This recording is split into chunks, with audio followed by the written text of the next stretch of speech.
একটি গ্রামে একটি চাষি বাস করত। তার দুটো বিয়ে ছিল। তার দুটো বউয়ের দুটো মেয়ে ছিল। একজনের নাম সুখু আর একজনের নাম হচ্ছে দুঃখু। সুখু আর সুখুর মা সবসময় সংসারে রাজত্ব করত আর চাষির কথা শুনতো।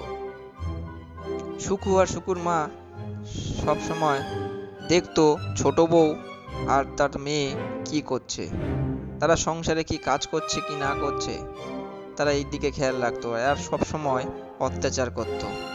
দুঃখু আর দুঃখুর মা সব সময় কাজ করে যেত সকাল থেকে সারা দিন।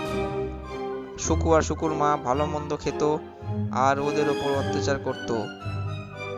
দুঃখু আর দুঃখুর মা সারা দিন ধরে পরিশ্রম করে যেত।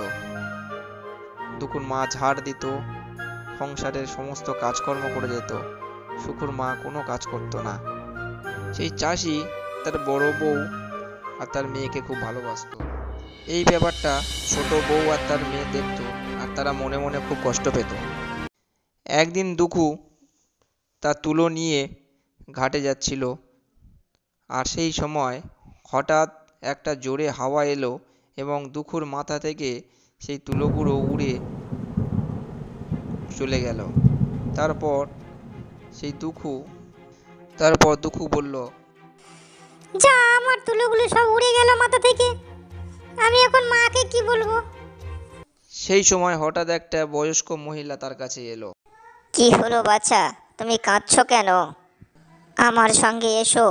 এই বলে দুঃখু সেই বয়স্ক মহিলার সঙ্গে গেল।